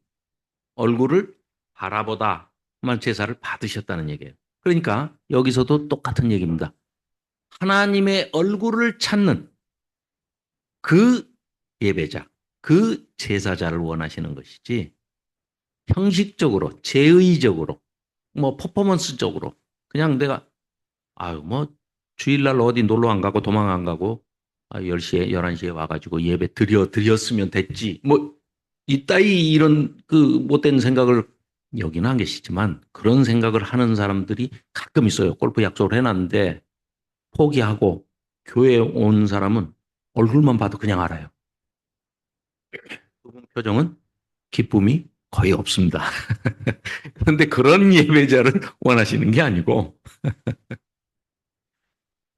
자, 딴 얘기 안 해야지. 자, 그래서 이 역대하 황금 본문이라고 방금 읽은 역대하 7장 14절의 이 본문은 회복의 원리를 제시하는, 누구의 얼굴을 찾느냐, 너의 삶의 우선순위는 누구냐를 얘기하는 핵심 본문이라고 할 수 있습니다. 그래서 역대기도 그래서 그런 관점에서 기록을 하고 있는 거라는 거죠. 왕과 그 나라의 운명은 누구의 얼굴을 구하는가 하는 그 문제에 달려 있다. 그래서 역대기에서는 스스로 겸비하여 낮춰서 하나님의 얼굴을 구한 왕은 아무리 악한 왕이라도 용서와 은혜를 받는다. 놀라운 기록이 있어요. 세상에. 열왕기에서 므낫세. 열왕기는 아주 간단하잖아요. 신명기적인 역사관을 딱 갖고 썼기 때문에 뭐라 그래요? 므낫세 때문에 망했어. 아, 이제 이 끝. 그런데 역대기는요. 세상에. 므낫세는 열왕기에서 유다를 돌이킬 수 없는 멸망으로 몰고 간 장 본인이었잖아요. 최악의 왕으로 기록이 돼 있지만 역대기의 므낫세는 마지막에 하나님 앞에 크게 자신을 낮추고 겸비한 후에 용서와 은혜를 받고 므낫세도 회개하니까 하나님이 용서해주고 종교개혁에 앞장섰어 라고 기록을 하고 있습니다. 이거 거짓말이 아니고 단순한 뽀샵이 아닙니다. 이걸 어디에다가 아까 가장 역대기에서 우리가 관점을 가져야 할 게 뭐라고 그랬죠? 성전과 성전 예배 이 소프트웨어 플러스 누구의 얼굴을 구하는 삶을 사느냐. 그죠? 그래서 그 악독한 므낫세, 최악의 왕으로 평가받는 므낫세마저도 종교 개혁의 일을 잘했건 잘못했건 그의 태도가 어찌했건 하나님 앞으로 돌아와서 스스로 겸비해서 낮춰서 하나님을 구하는 이런 삶으로 돌아왔다. 그걸 하나님이 기특하게 보셨다. 라고 기록을 하고 있는 겁니다. 그래서 이 은혜의 신학이 역대기에 저 밑바닥에 저변에 깔려있는 그런 것이다. 역대기는 성경에서 가장 긴 족보로 시작이 되죠. 왜 이렇게 시작부터 성경에 수면제로 불리는 족보에 9개 장이나 되는 지면을 파격적으로 할애했을까요? 아까 말씀드렸죠. 우리는 누구인가? 정체성을 찾아가는데 이 혼란을 겪고 있는 정체성의 혼란을 겪고 있는 사람들에게 답을 주고 있다는 것이죠. 자, 그래서 아담, 셋, 에노스로 시작을 하고 아브라함이 아닌 아담에서부터 즉 이 말은 뭐예요? 만주의 주, 만왕의 왕, 천지 만물을 창조하신 하나님이 우리 아버지고 우리는 그의 백성이다. 그의 아들, 딸이다. 하는 데서 뿌리를 찾고 있다는 것이죠. 자, 그래서 우리 하나님은 이스라엘에 국한된 한 민족의 하나님 정도가 아니라 모든 인류의 하나님이다. 그 위대한 하나님을 아버지로 모시고 있는 나라의 백성이고 우리가 정통 후손이다. 그러니까 그분은 바벨론보다 크시고 페르시아보다 크시고 그래서 고레스를 하나님의 기름 부은 사람으로 목자로 쓰고 계시는 것이다. 그래서 정체성을 회복하고 무너진 신앙적인 자존심을 회복시키려고 이 책을 썼다. 이렇게 볼 수가 있습니다. 자, 다윗과 다윗 왕조의 족보, 제사장과 레위 자손의 족보까지도 또 쫙 나열을 하고 있습니다. 성전 찬양들. 그러니까 이건 전부 성전 예배와 관련된 사람이면 다 기록을 하는 겁니다. 왜요? 정체성 회복을 위해서. 그리고 귀한 자들의 명단까지 쓰고 있습니다. 성경에 기록된 그분들의 이름. 또 이스라엘 백성들은 그렇지 않겠습니까? 자기들 조상의 이름들이 거기에 기록이 돼 있다. 아, 놀라운 영광이죠. 그거는 정말. 그러나 이 모든 족보들이 향하고 있는 것은 딱 한 군데입니다. 아까도 말씀드렸듯이 성전과 성전 예배. 그것을 통해서 이전 영광을 회복시키고 앞으로 너희들이 지금 여기서 끝나는 게 아니라 이렇게 성전을 재건하고 하나님을 모시고 생애 중심의 하나님을 모시고 사는 그런 삶을 살아간다면 앞으로 너희들의 미래에 이러이러한 소망이 있고 이런 회복을 내가 해줄 거야 라고 청사진을 블루프린트를 제공하는 겁니다. 그래서 희망과 소망을 안겨주는 책이기도 하죠. 그래서 그런 점에서 이제 이 족보 의도적으로 배치하고 있는 것이 다른 얘기입니다. 자, 이 내용은 아까 말씀드렸던 내용이고요. 이런 모든 부정적인 이야기를 다 삭제했죠. 의도를 가지고. 그런데 유일하게 부정적인 이야기처럼 보이는 인구조사 사건이 기록이 돼 있어요. 그렇죠? 사탄에게 준동돼 가지고 마치 인구조사를 한 것처럼 이건 그러면 역대기를 긍정적인 면에서만 그런 그 관점에서만 역사가가 기록을 하고 있는데 왜 이런 부정적인 인구조사 얘기는 또 꺼내느냐? 그것도 다윗을 책망하기 위해서가 아니라 거기가 성전터가 되는 그 기원을 밝히고 싶어서. 그렇죠? 그러니까 왜 이 사건을 유독 그대로 쓰고 있냐? 이 사건을 통해서 오르난의 타작마당, 다른 책에서는 아라우나 타작마당이라고도 번역을 해놨는데 뭐 발음은 또 달라도 똑같은 내용입니다. 그래서 이런 인구조사 사건으로 이 많은 사람들이 죽었지 않습니까? 그래서 이것이 다윗이 뭔가를 잘못해가지고 범죄를 범해서 이런 것이 아니고 그 자리를 전화위복시키시는 그 자리를 오르난의 타작마당이 바로 예루살렘 성전터가 되는 그 과정을 설명하는 마치 룻기를 설명하면서 보아스와 룻을 설명을 하면서 하나님의 헤세드를 강조해서 그런 헤세드가 실행되는 그런 공동체 안에서 사람이 태어났는데 그 사람이 누구냐 하고 다윗의 족보를 찾아가다 보니까 그 아름다운 보리밭의 사랑 이야기가 나온 것처럼 다윗의 실수조차도 그걸 활용해서 선하게 이용하시는 그런 하나님이 그래서 그 오르난의 타작마당이 바로 성전터가 되는 그런 기원을 설명해주는 그런 책이다. 그래서 모든 이야기가 다윗 왕이 이 성전 건축 준비하고 성전 예배를 구성하는 그런 얘기인데 대부분은 이런 이야기들에 초점을 맞추고 있기 때문에 사무엘서에서는 전혀 기록이 이런 언급이 없는 그런 역대기만의 고유한 그런 자료들이다. 이렇게 말씀드릴 수 있습니다. 자, 말씀을 자, 거의 다 이제 끝났습니다. 역대기는 그래서 우리가 역대기를 읽을 때는 족보는 건너뛰셔도 됩니다. 네. 그러나 다만 왜 그렇게 배치를 했는지 그 이유를 알고 기록 목적, 저자의 기록 목적을 우리가 아는 것이 중요하고 오히려 우리도 어디에 관심을 가져야 되느냐. 많은 지면을 할애하거나 성경은 반복돼서 나오는 것은 노 목사님 표현에 의하면 원급, 비교급, 최상급. 한 번 얘기하는 거는 원급, 비교급. 두 번, 세 번 얘기하는 거는 비교급. 세 번 이상, 네 번, 다섯 번 계속해서 반복해서 나오는 것은 하나님께서 너희들이 꼭 알아줬으면 좋겠다 하고 최상급으로 우리한테 권유하는 거기 때문에 자주 나오는 것은 뭐 형광펜으로 하이라이트로 칠하셔가지고 보시면 되는데 역대기를 보실 때 반드시 찬양과 예배, 성전 예배에 관점을 가지시라는 겁니다.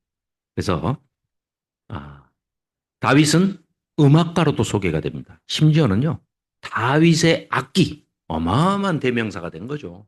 사실 다윗이 다 만들었겠습니까? 아니죠. 아삽 가문, 해망 가문, 여두둔 가문, 이런 찬양대 구성했던 이런 사람들이, 이 후손들이 또 아주 그 공교한 그 장인 기술을, 달란트를 하나님으로부터 받아가지고 악기를 만들고 막, 이거를 그냥 다윗, 모든 걸 다 다윗의 악기.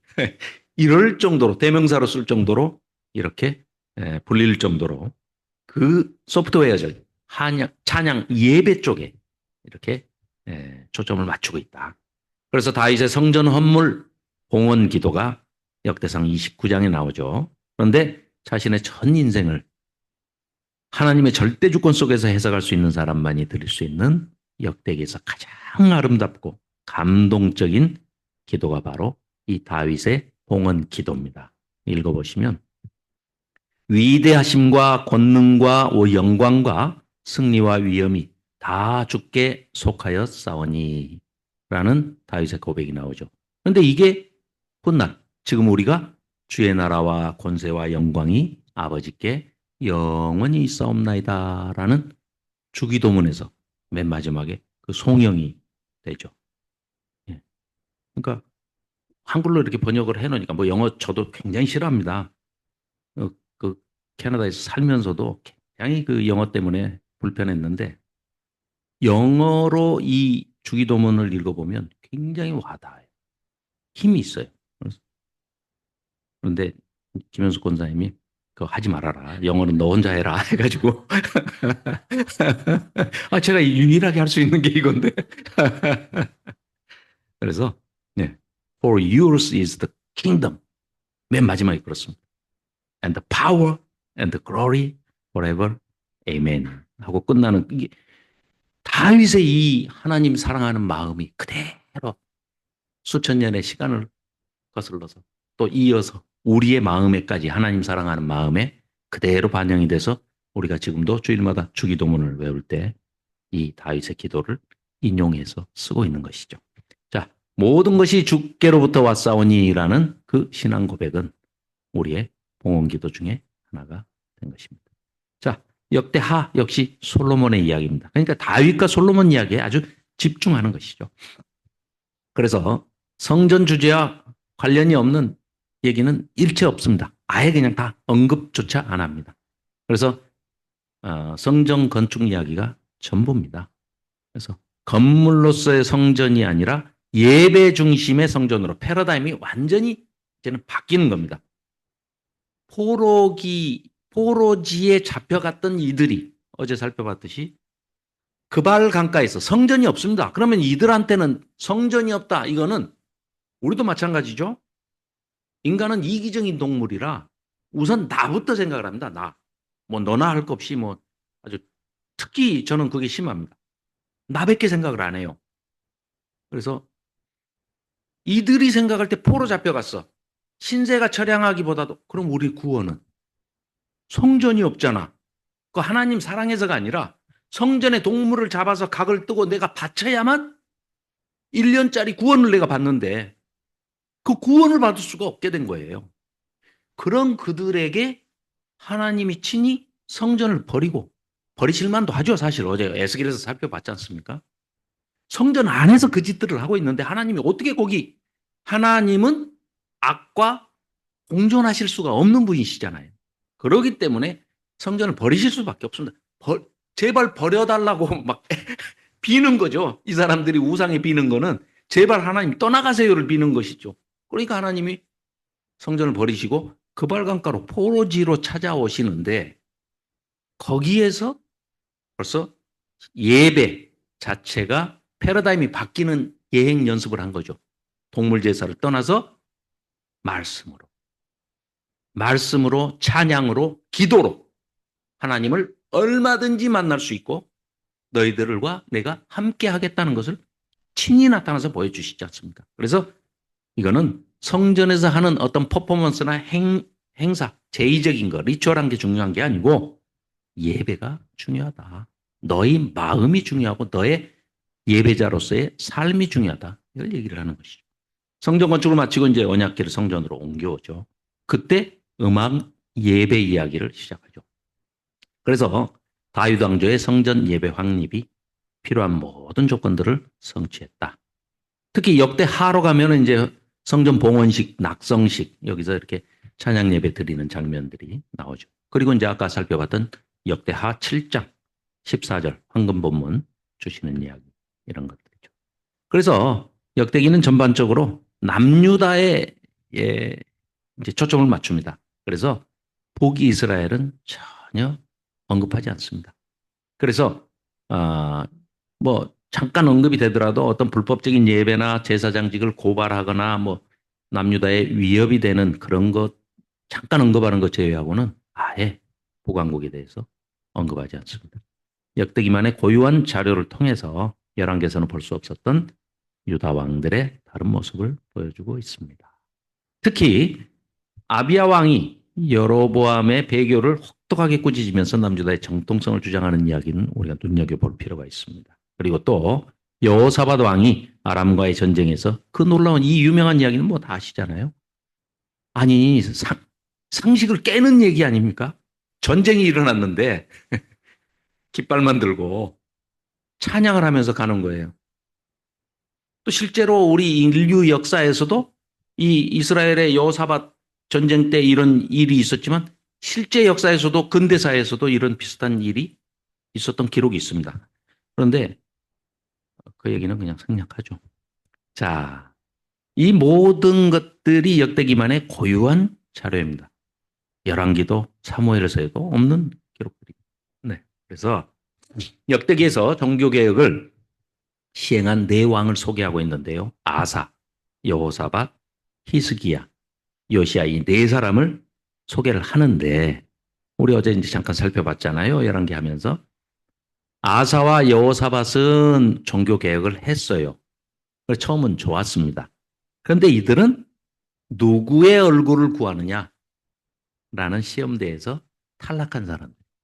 그렇게 소개가 되고 있고, 어, 왜냐? 아사는 어제도 봤지만 북왕국과의 전쟁할 때 여호와의 얼굴을 구하는 대신에 아람 왕과 동맹을 합니다. 인간적인 방법.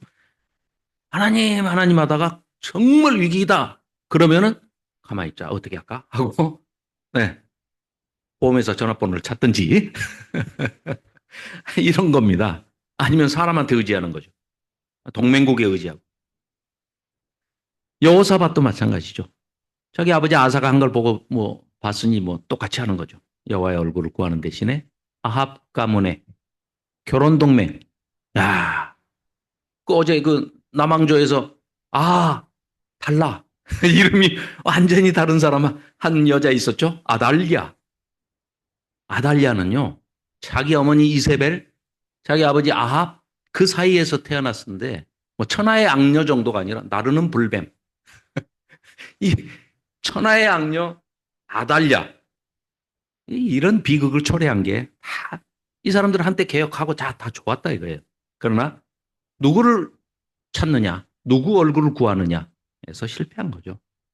이제 그러나 조금 미화된 부분도 있긴 하지만 히스기야를 굉장히 칭송합니다. 그래서 히스기야 29장부터 32장까지 아주 막대하게 분량을 할애해 가면서 히스기야를 찬양하죠. 그래서 이 역대기의 기록 의도를 보지 못하고 인간의 초점을 맞춰가지고 히스기야 기도 그 효험이 있나 보다 해가지고 그 좋지 않은 기도회 참 이 조찬 기도회라고 들어보셨죠? 아이고 그 참 노 목사님께서 그 이름을 잘 지으셨어요. 조찬 기도회는 좋지 않은 기도회다. 조찬 기도회만 하면은 역대 대통령들 청와대로 찾아가가지고 아침밥 한 그릇 얻어 먹으면서 목사님 통과하겠습니다. 그때 인용하는 많은 기도가 대부분이다. 히스기야 기도를 인용을 하는데 지금 이 역대기가 기록하고 있는 히스기야 왕에 대한 얘기는 히스기야 왕을 칭송하라는 게 아니라 누구든지 왕은 하나님이 왕이시라는 걸 잊지 말고 인간 왕이지만 너를 세운 분은 하나님이기 때문에 하나님이 왕이시라는 걸 잊지 말고 하나님이 우리에게 주신 율례와 법도와 규례 그걸 기록한 것을 항상 침대 머리맡에 두고 읽으면서 백성들을 섬기고 통치해라 라는 그걸 잊지 말라는 건데 우리는 자꾸 인간에다가 초점을 맞추죠. 그러니까 사사기를 읽으면서 사사들의 영웅전으로 정말 하늘에서 막 그 천둥 소리 안 들립니까? 그렇게 그런 식의 설교를 한다는 것은 그건 저작 의도를 완전히 그냥 어, 무시하는 겁니다. 마찬가지로 히스기야 왕 이 역대기에서 강조하는 것도 히스기야 왕 개인을 칭송하라는 얘기가 전혀 아니죠. 그를 통해서 이루어지는 하나님을 구하는 하나님께 전적으로 의존하고 역대기가 가장 주목하는 것은 이제 히스기야 왕인데 아까 말씀드린 대로 84절에 할애를 해가지고 이렇게 하는 것은 이 유다 역사의 절정을 히스기야 때로 보는 것입니다. 그래서 요시야의 종교개혁 이게 또 관점이 다른 거예요. 우리는 흔히 쉽게 얘기하면 이런 거죠.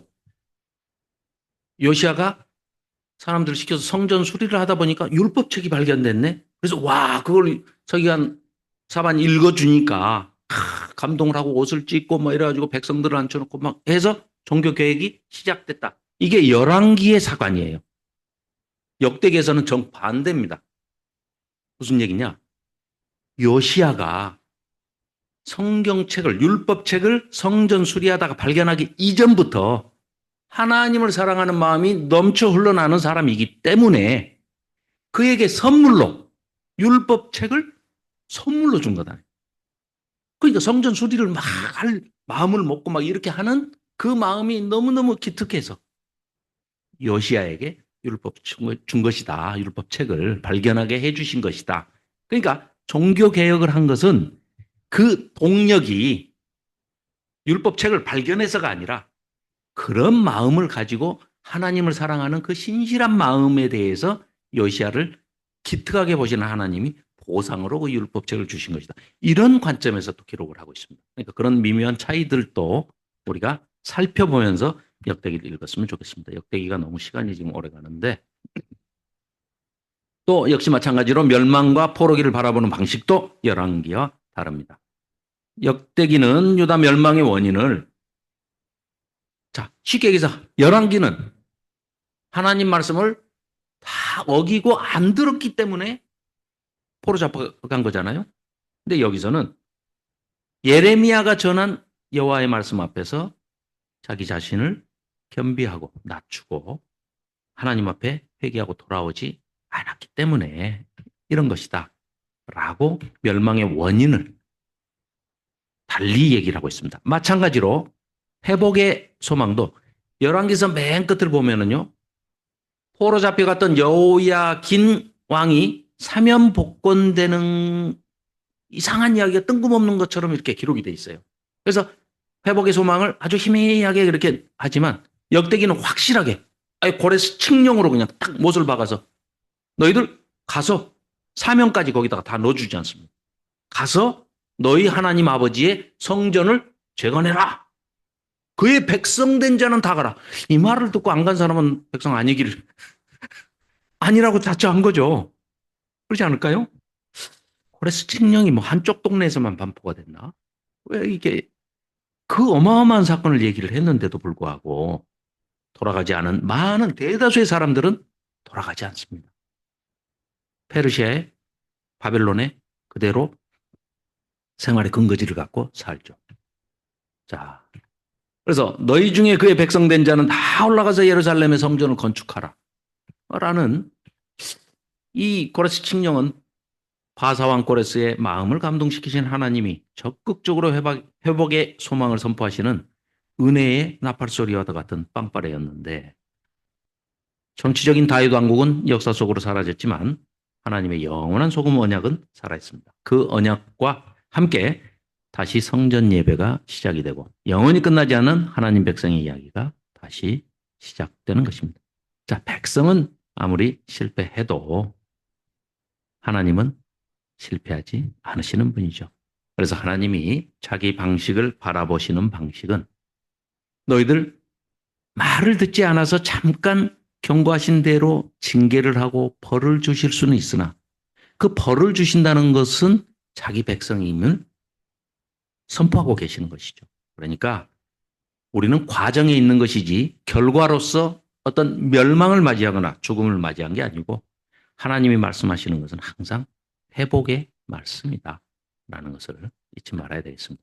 그래서 우리가 하나님 앞에 겸비함으로 하나님의 얼굴을 구하는 자가 돼서 그분이 베푸시는 하나님의 은혜 안에서 혹시 우리가 인생의 어떤 내리막길에서 추락하는 그런 길에 처해 있다 하더라도 하나님께서 친히 내 손을 잡아주시며 날 끌어올리셔서 그 오르막길로 아니 그걸 뛰어넘어서 비상하는 그런 길로 끌어올리시는 회복의 역사가 우리 모두에게 임하시기를 주님의 이름으로 축복하며 소망합니다. 역대기를 다 읽었으면 좋겠지만 그럴 수는 없어서 짧게 한다고 한 게 이게 지금 시간 조절에 실패를 한 것 같습니다. 그러나 이어지는 이제 에스라 느헤미야서 1, 2로 구분을 해가지고 살펴볼 터인데요. 이 내용들은 제가 이렇게 잘게 쪼개놨기 때문에 마치 열왕기서를 보면서 선지서들을 그 시대에 맞게 연대기적으로 구성해서 재편성해서 우리가 살펴보듯이 에스라 느헤미야서를 읽는 과정에서 일어난 연대기 순으로 학개, 스가랴, 에스더 그리고 다시 에스라 그리고 느헤미야. 이 사건들을 쭉 말라기까지 이어서 보고 구약을 총정리하고 그리고 사랑학. 물론 사랑학은 저자 직강이신 노호 목사님께 듣는 것이 가장 좋습니다. 또 그리고 어, 유튜브에 많이 올라와 있어요. 그러나 저는 이제 제가 아내와 동반해서 와 있기 때문에 제 사랑학을 어, 전혀 다른 각도에서 노, 노 목사님의 사랑학은 이혼이 모티브가 됩니다. 김명주 목사님의 사랑학은 방입니다. PC방입니다. 그러나 저는 밋밋하기 때문에 성경에서 그 근원을 찾아서 성경이 말하는 사랑이란 어떤 것인가를 아주 재미없지만 재미있는 척 만들어서 함께 나누기를 소망합니다. 자, 그러면 오늘은 오전 강의는 지금 42분이니까 네, 지금 하고 9시에 시작 해서 3시간 동안 대신에 제가 늘 시간에 쫓기는데 20분씩 시간을 드렸기 때문에 쉬는 시간을 9시부터 12시까지에는 한 번만 갖도록 하겠습니다. 네, 양해해 주시기 바랍니다. 감사합니다. 수고하셨습니다.